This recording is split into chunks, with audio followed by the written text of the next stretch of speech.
Kenalkan, nama saya LKJ Personal Tipu, NIM 5223321020, mata kuliah penulisan karya ilmiah, dosen pengampu, Nur Basuki, SPD, MPD, T.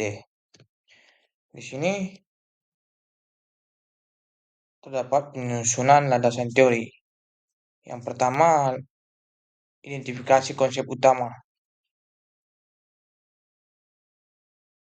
Nah, di sini identifikasi konsep utama. Langkah awal adalah mengidentifikasi konsep-konsep utama yang terkait dengan topik penelitian. Konsep ini harus didefinisikan dengan jelas menggunakan referensi dan para ahli agar sahih secara akademis. Dan setiap konsep utama dijelaskan definisinya secara konseptual, sehingga pembaca memahami dasar penelitian dengan baik. Yang kedua ada kumpulan sumber teori. Kumpulan sumber teori relevan dari berbagai sumber terpercaya seperti buku ilmiah, jurnal, artikel, akademik, dan hasil penelitian terdahulu yang berkaitan dengan konsep utama. Dan yang satu lagi, teori ini digunakan untuk mendukung pembahasan, memberikan kerangka berpikir, dan memperkuat dasar pemikiran penelitian. Yang ketiga, susunan definisi dan konsep. Susunan definisi dan konsep dari berbagai sumber tersebut secara sistematis.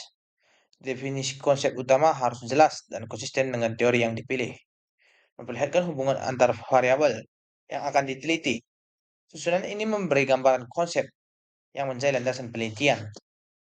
Lalu ada teori pendukung. Teori-teori pendukung yang relevan dengan variabel dan fenomena penelitian perlu dimasukkan. Teori ini menjelaskan asumsi teoritis, membantu menjawab pertanyaan penelitian, serta menunjukkan kenapa dan bagaimana fenomena terjadi. Dan yang terakhir, teori pendukung ini menjadi dasar untuk menyusun hipotesis dan menentukan metode penelitian. Lalu, masukkan hasil penelitian terdahulu, opsional. Sertakan hasil penelitian sebelumnya yang berkaitan erat dengan topik.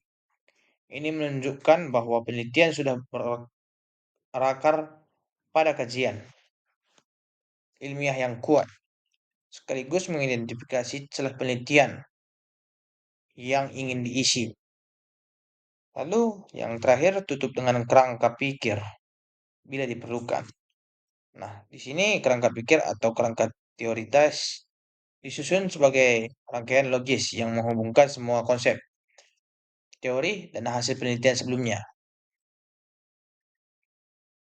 Lalu, kerangka ini biasanya disajikan dalam bentuk narasi dan atau diagram yang menggambarkan bagaimana variabel-variabel berinteraksi dalam penelitian.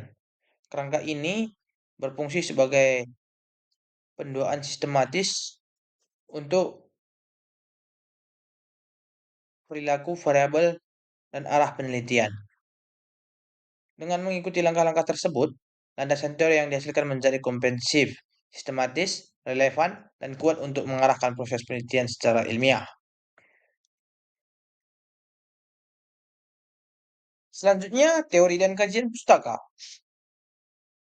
Yang pertama menunjukkan bahwa penelitian paham penelitian terdahulu, membandingkan penelitian lama dengan penelitian yang akan dibuat. Yang kedua, memudahkan celah atau gap penelitian yang belum dibahas orang lain.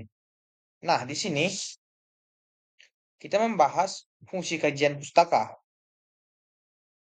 Yang pertama itu adanya menyediakan landasan teori sebagai pijakan ilmiah dalam menjelaskan fenomena yang diteliti. Yang kedua, mengidentifikasi dan membahas hasil penelitian terdahulu sehingga menunjukkan pemahaman penelitian terhadap perkembangan dan temuan sebelumnya. Yang ketiga, menemukan celah penelitian research gap dengan membandingkan dan mengkritisi penelitian yang sudah ada. Yang kelima, memberikan konteks luas atas topik sehingga penelitian baru dapat ditempatkan dalam kerangka ilmu pengetahuan yang sudah ada. Yang keenam, memperkuat metodologi dengan mempertimbangkan metode yang berhasil dipakai sebelumnya. Nah, sekian dari kajian pustaka.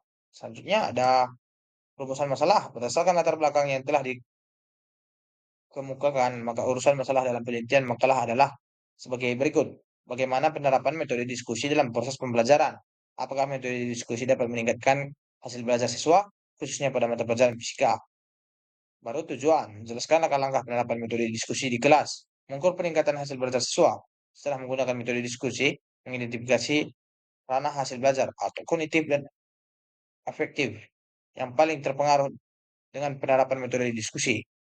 Dan yang terakhir, hipotesis penerapan metode diskusi pengaruh positif terhadap hasil belajar siswa. Metode diskusi dapat meningkatkan hasil belajar kognitif siswa pada mata pelajaran fisika. Metode diskusi dapat meningkatkan hasil belajar efektif pada mata pelajaran fisika. Sekian dan terima kasih.